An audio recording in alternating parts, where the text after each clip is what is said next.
I mean, what I like about Tel is like he's got a mind like a goldfish. Nothing bothers him beyond that moment. You know, he could do something ridiculous and then it doesn't weigh him down. I think people have spoken of his character before, but that was a hell of a big thing to do. Hello everybody and welcome to CADS. We're up to 8 points from 5 games with Roberto De Zerbi. We're still not quite safe. We've still got some work to do and getting to the crunch point. I'm not quite sure what Sir Alex Ferguson got. What was it? Puckered bottom time or something like that?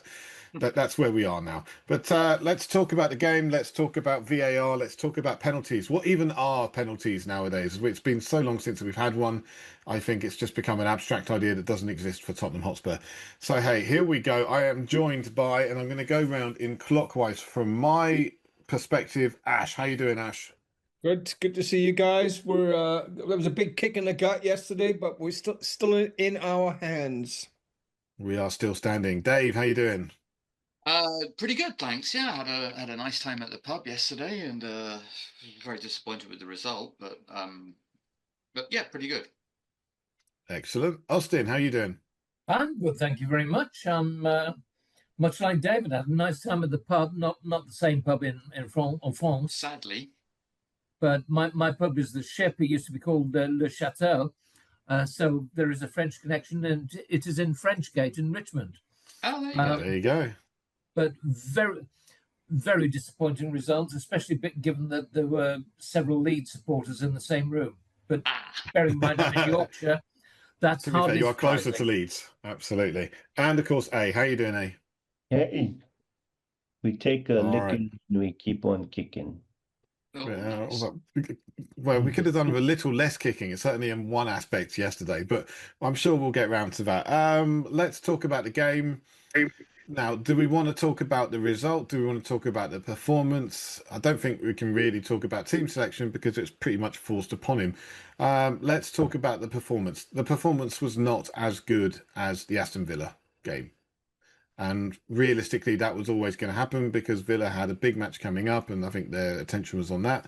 Leeds, their only thing they've got to concentrate on is Premier League and just have some fun. They're not going down. They're probably not going to go up any further than they are. They just get to go and play games and enjoy themselves. And I think that is probably the ideal way to play football at the end of the season. Anybody got any thoughts?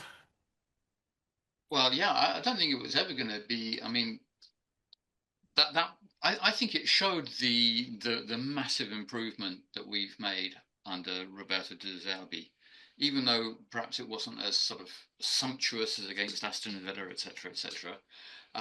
You know, we were playing against a real team that's, I think it's a pretty much a decently informed team. I'm just wanting to check what their form was. I mean, they've got before playing us, they had 3 wins and 2 draws in the last 5 matches. So they're no mugs at all, and they weren't going to let it just roll over for us. And you know, I just think it really showed the massive improvement we've made under Roberto De Zerbi. Really. To be fair, we did beat them when Thomas Frank was the manager. So, I mean, yeah. You could say, although that was a very different Leeds team playing at a point where they were very much under the weather at the time. So it's I really felt like we had sort of some really constructive movement, and we never really saw that under Thomas Frank. It was get the ball to what's that guy's name that used to play on the right for us? Kudus. Oh, Mr. Mo Kudus. Yes. Yeah, get the ball to Kudus and then bang in across, and I think that was basically it. And we had so much more about us yesterday than that.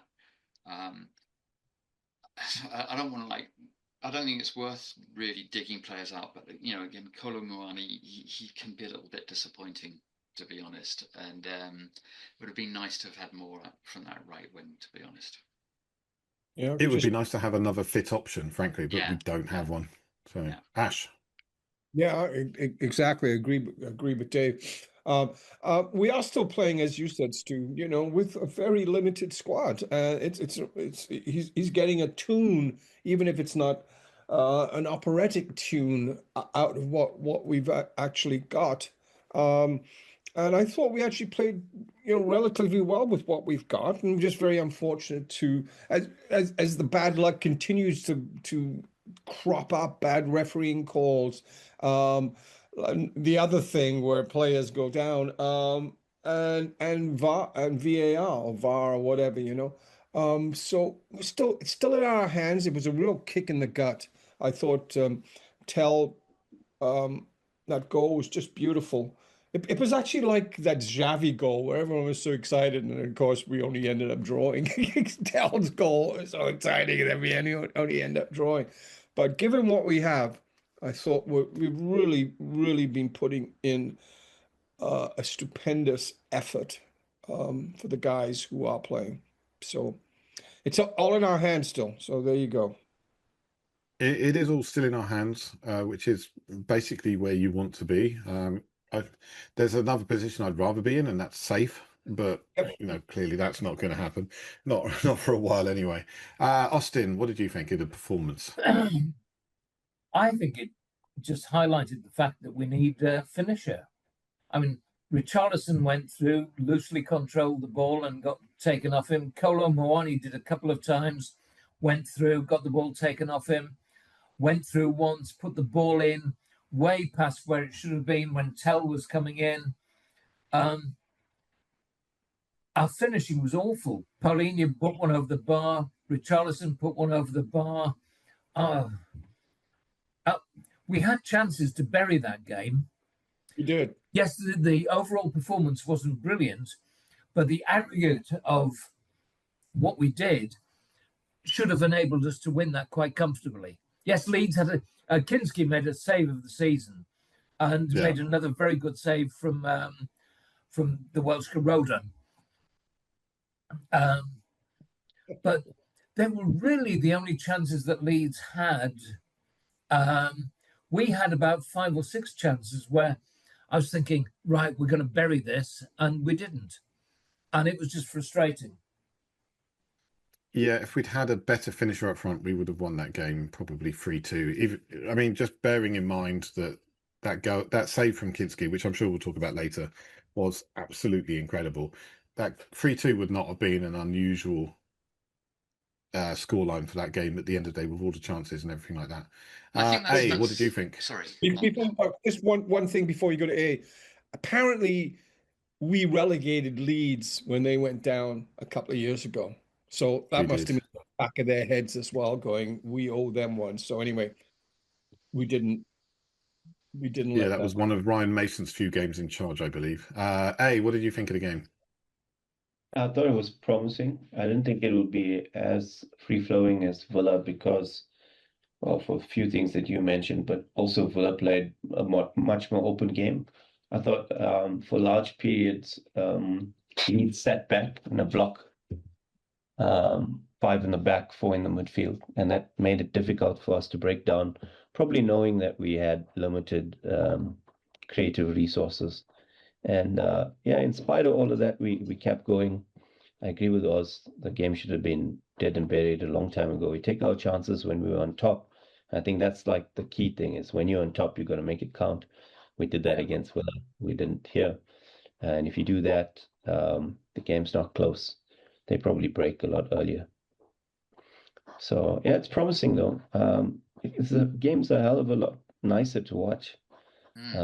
We look like we can score, we can look like we can create, and it's just a testament to how poorly coached we were before. And obviously it's a testament to this guy coming in short notice, making such a difference so quickly. Yeah, it's definitely easier to watch than it was under previous managers. Well, since last summer, let's put it that way. Yeah. Let's briefly talk about that goal, our goal, the Mathys Tel. I mean, I think that shows the quality of the player. He took a touch that was he just not killed it dead, but he controlled it in a way that it had just enough movement to get right where he wanted it. It was probably the perfect touch, bringing it down from a ball that was just dropping out the sky. And then the casual way he just swept it and it just pinged into the corner. You're like, wow, that is an extremely good goal. I mean, we've seen some good goals this season. We've seen some extremely good goals this season. But in terms of just the nonchalance of, of someone pinging a ball in, that's probably the most nonchalant goal of the season. Anyone got thoughts on that one? Oh, plenty. I mean, what I like about Tell is like he's got a mind like a goldfish. Nothing bothers him beyond that moment. He could do something ridiculous and then it doesn't weigh him down. I think people have spoken of his character before, but that was a hell of a big thing to do. I was surprised he came off because knowing his personality, you almost kind of back him to rectify his mistake, sort of thing, with that mentality that he has. Yeah, but yeah, it was an exquisite goal. I loved watching it. Yeah, I jumped for joy when it went in. Yeah, I was a bit surprised he came off. I would have kept him on, and maybe moved. I would have taken Richarlison off because Richarlison was at that point was just a dead weight. Yeah, it was I was thinking that Colomani would go into the middle. Yeah, that's what I thought. Or Tell. I mean, Tell says he wants to be a forward. One thing I did notice, and I don't know if anybody else noticed, but when he celebrated the goal, did you see him jump? He jumped Yeah. so high. He's got hops, that guy. Yeah, He's that got- boy's got hops. I did think like if we measured that the way they do the combine, he'd be looking all right with his vertical leap. He went up way above anybody else. He should be Well, doing better in the air, frankly, which we'll come last to season later. he won a lot of good headers last season. Mm. That surprised me. That's where I first picked it up. But he's actually got a decent spring on him. It's about learning how to use it as a central striker, But he does have a very good spring on him. Yeah. I mean, But I we're gonna think talk I think we about- saw go the on. best and worst of him last night. I mean, I was going to say, real testament, as A said, to the guy's character, even right from the beginning of this season. I think his character is amazing. Bouncing back after getting left out of the Champions League squad, getting left out again after he was brought back in.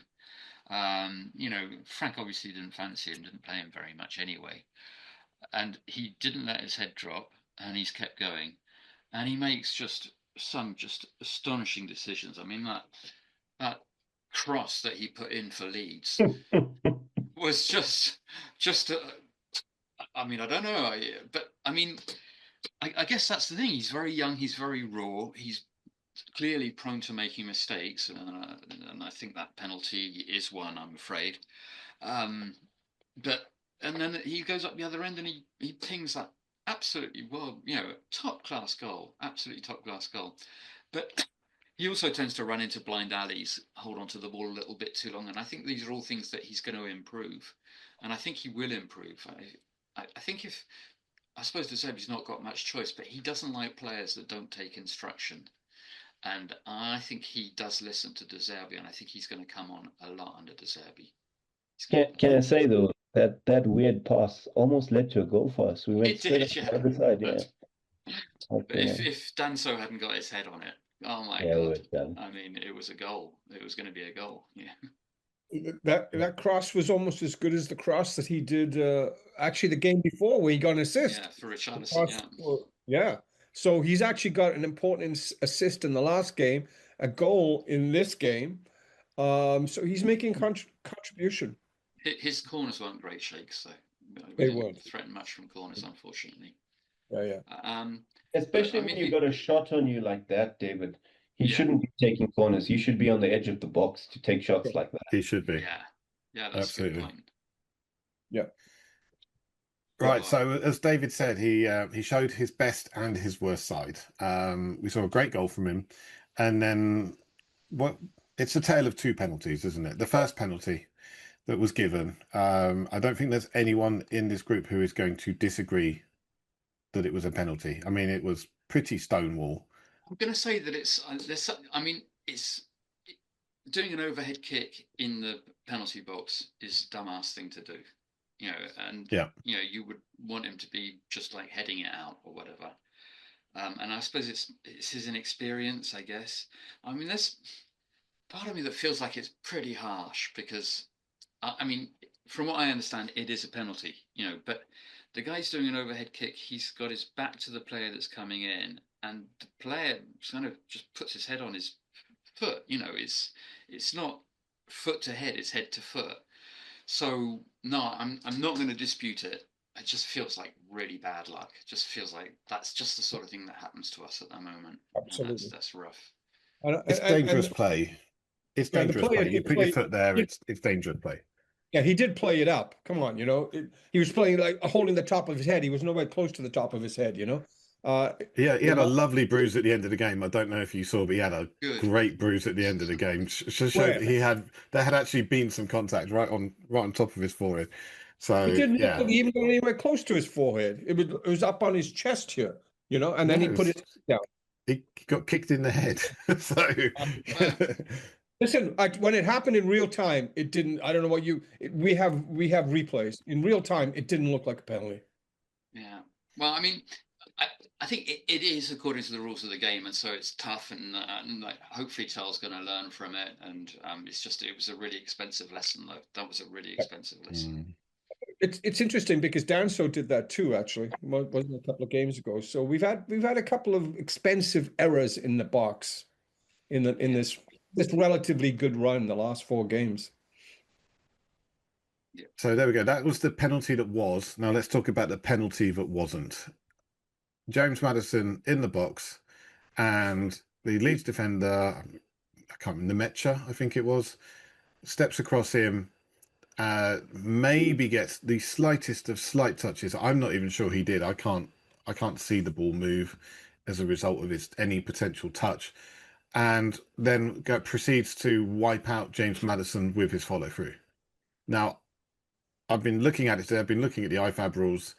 If the ball is not knocked sufficiently far enough away from the player so that the player loses possession and then you wipe him out the way that he did, that is a foul anywhere on the pitch. As Charlie in our little WhatsApp group was saying, anywhere else on the pitch, that's a foul. And that's absolutely right. And it seems like there has to be a higher bar for penalties. But even with that higher bar for penalties, he knocked him right off his feet. And I just don't know how VAR can look at it and say, yeah, maybe you should take a look at this. And then the ref goes and looks at it, takes his time and thinks it's not a penalty. It just seems ridiculous to me. Another quote from a CAD, I think it was David, that said, don't attribute to conspiracy what you can rack up to complete incompetence. Yeah. I mean, that it's true. It's just, just when you see these inconsistencies every now and again, it starts building up in your head that there's a conspiracy and the refs are against us and things like that. And then when you see it sort of goes both ways, I mean, like that Arsenal one yesterday as well, you just kind of go, actually, no, I'm saying it's a conspiracy, but it's not. It's just dumb fuckery. That might be the podcast title. We'll see. I'm not sure if YouTube will like that, but still.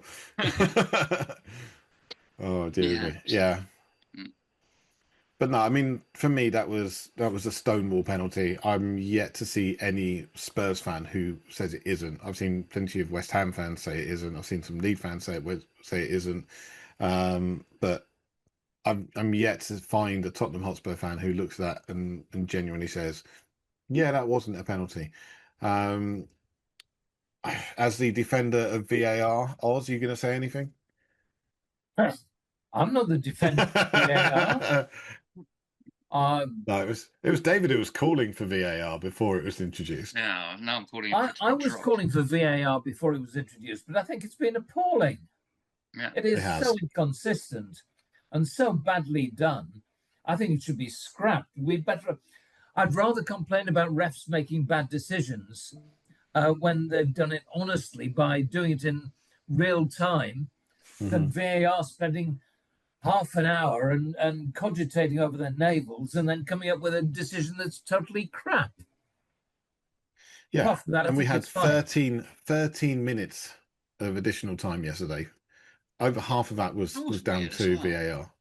But that was 13 minutes. I mean, I'm not complaining. I was really hoping we were going to score, but that was a lot of extra time, wasn't it? Yeah, it was loads of extra time. It was that was real. But then again, there was the head injury, which took some time. There was a Struijk that went down. 13 minutes. It was weird. That was weird. There were 2 or 3 injuries, and then you've got the extended time from the VAR discussion and sending the ref over.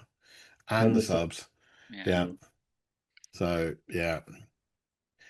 There's one thing I'd like to say though, talking of that penalty that we should have had. The lift that you could feel from the stadium and for the rest of the team and in the pub where I was when Maddison came on was extraordinary. The reception he got, I mean, he said he'll never forget the reception he got yesterday. It was, I mean, it was amazing. And John, I'm thinking about it, like a year or two ago, I was saying, I don't think Maddison is right for this team. I think we can do better than him, you know. And it's true, I still think we can, but crikey, he really lifted the team. And I thought, we played better when he came on. I thought he did quite well, actually. Should have got a penalty apart from anything. But yeah, it was amazing, the lift. It cost me a bit of money because I said I'd buy shots for everybody in the pub if he came on. And luckily, not too many people took me up on it, but I got home half cut last night because of that. I should definitely have gone to the pub. Yeah. Never mind. Next time. Oh, dearie me. So yeah, no, it was good to see him come on. I kind of hoped he'd be coming on around the 75th minute mark, give him 15-20 minutes of time on the pitch, because we've been waiting for him, and like, if he can't put in 20 minutes, he shouldn't be on the bench as far as I'm concerned. Well, he got 20 minutes because of the extended time, yeah. But he came on late in the game, and it obviously took him a minute or two to get into the swing of things, but he adapted pretty quickly and was up to the speed of the game pretty quickly, and some nice passes, not great passes. He took a few but knocks good movement and didn't break, so that's good. I was watching for that actually, because I think that's a big tell for you if you know how you recovered from your injury, if you've been able to take a few, and he did. Yeah, so good on him.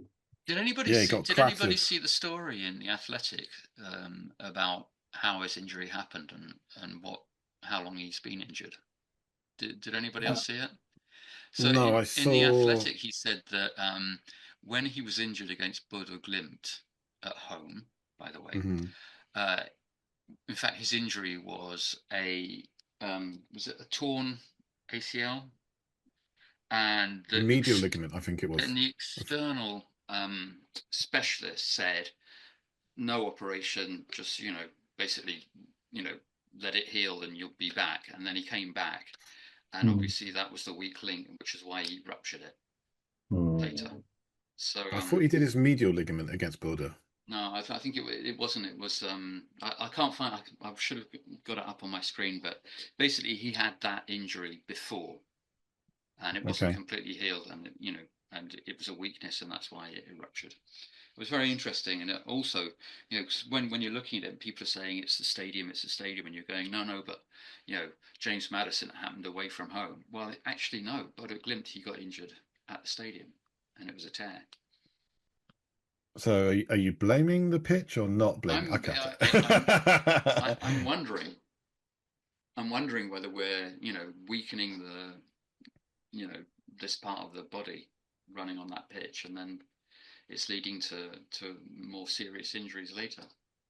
Interestingly, Real Madrid with their pitch, which is very similar to ours, is also struggling with injuries.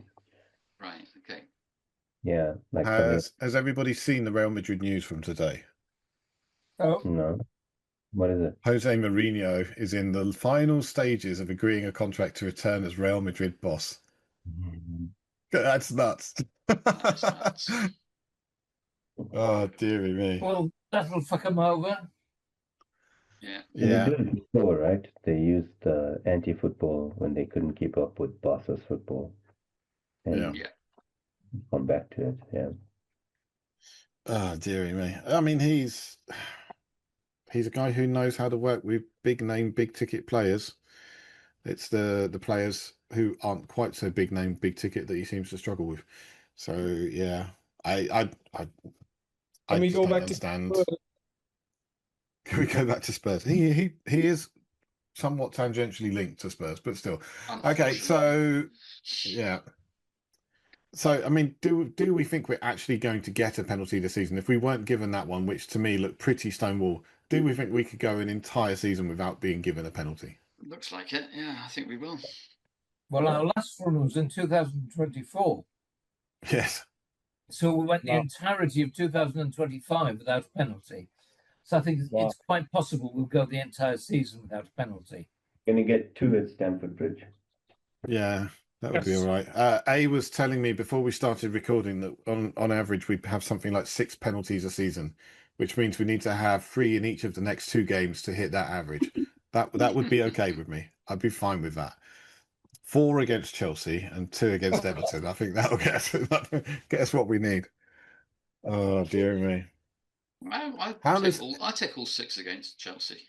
you take all 6 against Chelsea? Yeah.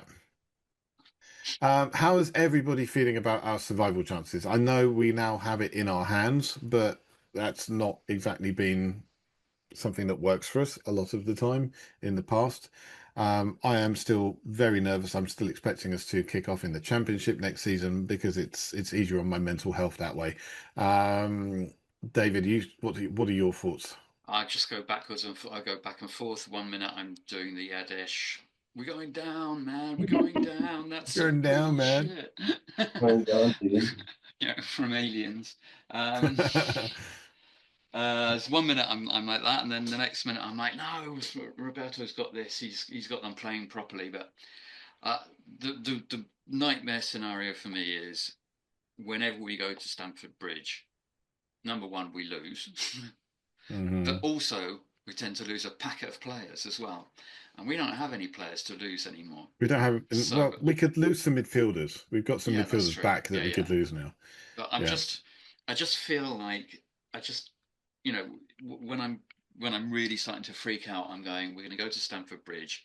We're going to have another battle of the bridge. We're going to lose, and we're going to lose, I don't know, Mickey van der Ven and, and Richie or whatever. I just, that's my feeling. And then we'll be weakened against Everton. So we really needed those points yesterday. That was really bad, that draw. We needed 3 points. We didn't need 1. Because I'm not convinced we're going to get anything out of the next 2 matches. I'm really not. I'm sure we won't get anything against Chelsea. We never do. Realistically, we just need to better West Ham's results, and they play before us in the next game. So we'll have a good idea of what we need to do. If they don't beat Newcastle, then I think we need 1 point from the next 2 games. I think we should match their results at the minimum. Yeah, match or better. Yeah. Yeah. So yes, think- Oz, you still Oz the optimist?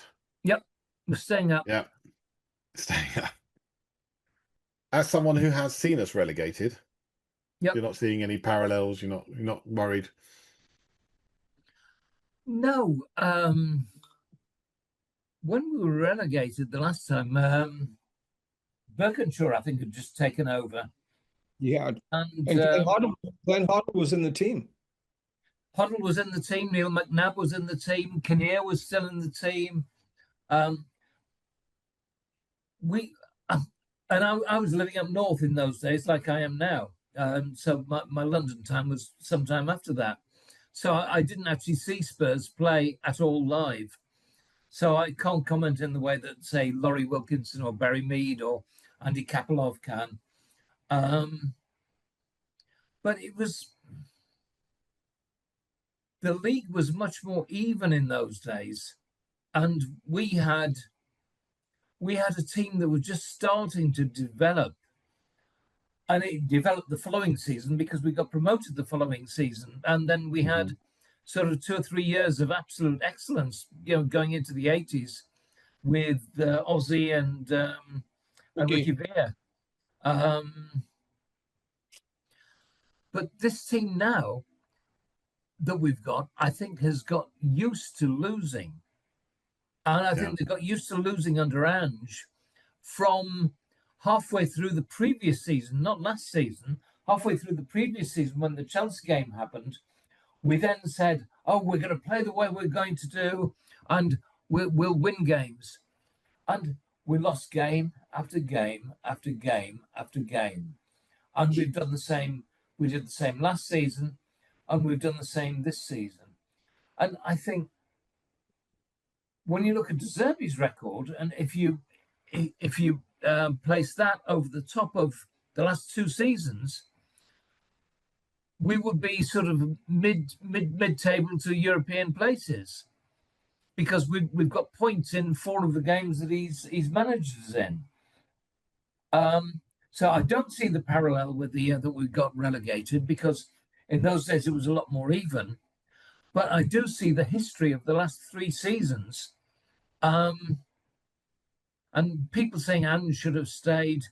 No, our football was dire after the first 10 games under him. We lost game after game after game in both seasons. So no, I don't see the correlation between this season and 1976, 77, or whatever year it was. And I think De Zerbi has got us playing with a level of confidence that we haven't been doing.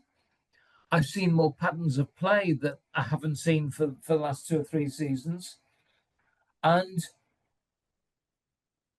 if we'd taken some of our chances yesterday, we would have won the bloody game, comfortably.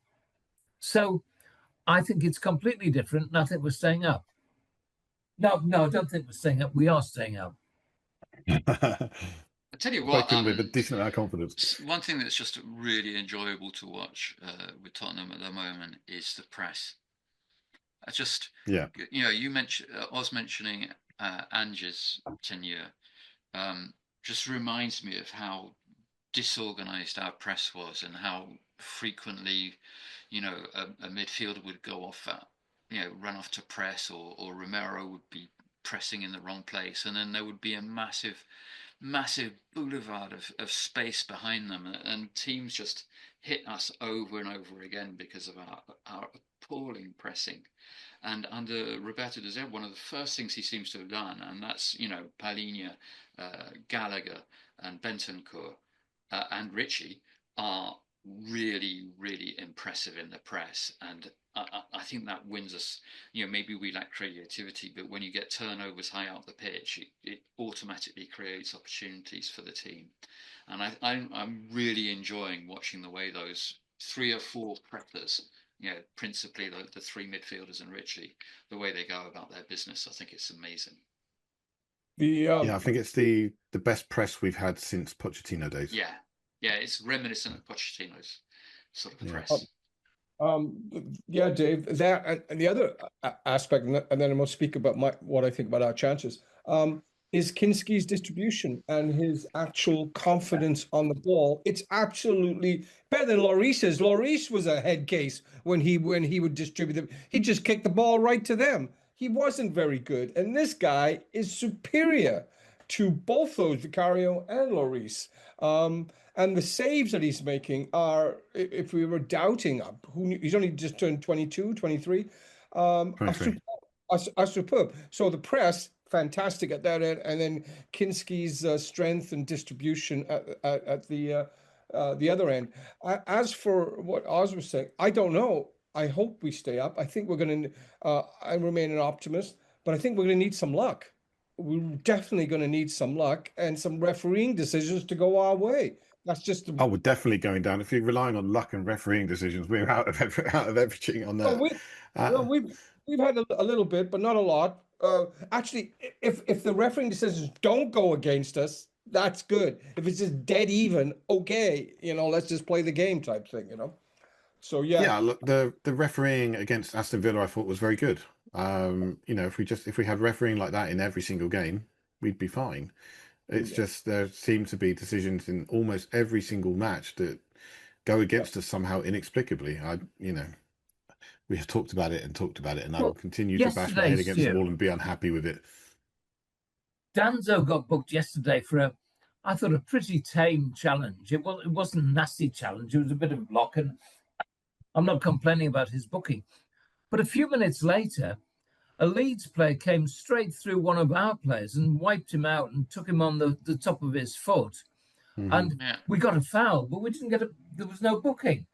And I thought it was far more blatant than the Danzo incident. Yep. Yeah. No, I agree. There were several incidents where Leeds players I felt could have been booked, but they weren't. And it was almost like there was a reluctance to give a free kick, let alone anything else. Even De Zerbi got a yellow card. That's because he wasn't allowed to stray out of his box. He was told apparently in the 3rd minute, you come out your box, you're going to get a yellow card. Yeah, but And he I mean, continued to do it. I mean that really gets on my nerves. It really Yeah. gets on my nerves when you see, like, you know who. The There's a Lego head- parallel, certainly, fucking Lego that head we could talk twat about. there across the Yeah. road. When you see him just basically strolling all over the pitch practically every single match, and then De Zerbi puts one toe outside and gets reprimanded. It's ridiculous. I did laugh though when he got told in the first half, "Don't go outside the technical area." Did anyone else notice him sort of just put one foot outside while the referee was walking away, and then I did not see walk that. back No. in? It was hilarious. No. But yeah, What I does will A push think? my. He's like a petulant child sometimes, It was isn't brilliant. he? Yeah. Don't tell me what I can't do. If A is still there, does he still think we're going down? Yeah. I don't think we get anything at Chelsea, and I think Everton is a difficult one. Newcastle, I watched the Newcastle game. They're a mess. They've got some decent results now, but they're quite a mess. So I can't see them putting up much of a fight against West Ham. Unfortunately, if they were playing a better team, I would have thought, that week we stay ahead. But if they go ahead of us going into the last game of the season, then I fear for us, because you could see towards the end of the game when we needed to get something, you could see the players struggle. The pressure was on. So yeah, I think, but look, it's also probably a defensive mechanism for myself. I'll be happy. Yeah. Happy Because I hope you're totally wrong, and I love you, man, but I hope you're like really, really, really, really wrong. I hope I'm wrong. A is Yeah, in mode, hope same for with the me. best, expect the worst. Yeah, Yeah. I'm absolutely hoping that I am completely wrong, but I still expect us to go down. Newcastle's Yeah. Stuart, you're form wrong, is gone. and you're wrong. That's it. Yes, You're both wrong. We're staying up. yes. But Yes, Newcastle's form is really, really, really bad. It is. I mean, but also last it depends six which matches, Newcastle 4 turns up. losses. Yeah. It depends which Newcastle turns up. They can turn up and they can have a great game and they can be really impressive, and then they can be absolutely dog shit in the next one. So, which ones can turn up? Same thing with Everton. Everton can put in a really good performance and then be absolutely awful in the next game. I think our best chance is that Everton beat West Ham and we get the points we need to stay up. On the last day, Sorry, no, they're playing Leeds. We're the ones playing Everton. Oh crap! So yeah. So which Everton side are we going to play? But also we just played Leeds and Leeds were good. There are 2 sides on the pitch, right? 2 sides on the pitch, and each side has a chance. And if they make their chances, they've got a chance of winning or getting something out of the game. And I think Leeds put in a good performance. And if they put in a similar kind of performance against West Ham, they will do well, and they will restrict them to probably a point at most. But are they going to put in that amount of effort in the last game of the season, or is it going to be the boys on the beaches? which one? Oh, Newcastle's next, then Leeds. Okay. Yeah. Anyway, we shouldn't be caring about what they do. We should care about what we do. So Yeah. But you have to. There's always like slight look. You've got your eye is always just slightly over there. But do you think De Zerbi is thinking that? De Zerbi, come on. Yes, No, De Zerbi apparently is not. No. De Zerbi's I think a lot thinking about how we're depends going to win on. those 2 matches. Absolutely. Sorry, Yeah, I think Absolutely. a lot depends on whether Solanke's coming back, because Richie is great for about 70 minutes, but he doesn't have enough in the tank. No. And then after that, people know that we just like, they push onto us and we can't do much. We're playing with an extra player effectively plus the ref, so it's a hard one. So I think it's very important for us to get Solanke back. If we get Solanke back, even for the last 10, 15 minutes or something, it gives the opposition something to think about. It'll energize the press as well. Yeah, Because I think that really is the problem yesterday, isn't it? Around about the hour mark, you could see the players were flagging. You could see it, and and especially Richie looked gassed. but you're looking. There's no one. There's no one we can put on for him, and you have to worry he's going to get injured playing all that time as well. So The yeah. one thing for me is like he'll always have my respect, irrespective of whether I think he's good enough or not, because the guy does not quit for us. If he's fit, he leaves everything out there, absolutely. and Yeah. I value that with him. Relegation battler Richie. Absolutely. If there's one guy you want in your side putting the hardest, it's probably Richie. Yeah, so I mean there is a chance, apparently, that Solanke will be back for the Chelsea game. But then 5 days later, end of season against Everton, maybe a slightly better chance he'll be back for that one. But we'll see how it goes. I think we need to call it a day, I think we've talked out everything we're going to, and I know some of you have appointments you need to head off to and phone calls to make. Gents, it's been great having you with me tonight, and hopefully I will be speaking to you again very, very soon. Our next podcast will be on the 20th of May, where we will be discussing that Chelsea game. Let's hope it's not another battle of the bridge. Let's hope we turn it around and we actually get a nice win there, and just continue the miserable form that Chelsea have been in recently. So last 6, 5 losses, 1 draw. Keep that going. Thank you very much. All right, gents, thank you very, very much. I will be speaking to you all again in the future, and until then, come on you Spurs. Cheers, Stuart. Thanks for hosting. Cheers.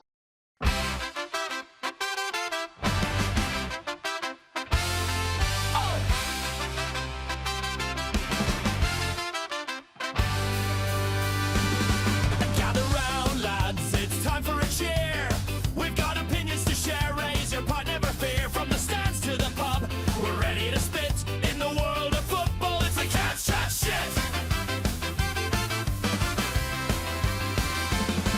Oh, he was in form just last week, but now he's a flop, so unique. Spurs gonna win it, that's what we decree. Never mind facts, it's our fantasy. Our strikers are legends, we'll score a whole bunch. Forget all the stats, we'll just take the punch. With every wild take, we raise up our glass, while pundits just chuckle, ignore them alas. The CADS chat shit. To the left and the right, we're taking a hit, so you know it's true. Hear the banter ignite, raise your voice loud, shout it out tonight. The CADS chat shit, we'll sing it again with a smile and a grin. Oh, here's to the boys, let's make it a trend. With a wink and a nudge, let the fun never end. Last week we claimed it'll be 5-0 for sure. Now we're debating if we'll score at the door. Did you see that last miss? What a fiery debate as we pull up our chairs and we narrow our fates. Hot takes flying high, we're the kings of the pub, while the lads on the pitch just need a good rub. From the top of the table or right back to the ground, you'll hear us all chatting that familiar sound. The CADS chat shit. To the left and the right, we're taking a hit, so you know it's true. Hear the banter ignite, raise your voice loud, shout it out tonight. The CADS chat shit, we'll sing it again with a smile and a grin. Oh, here's to the boys, let's make it a trend. With a wink and a nudge, let the fun never end.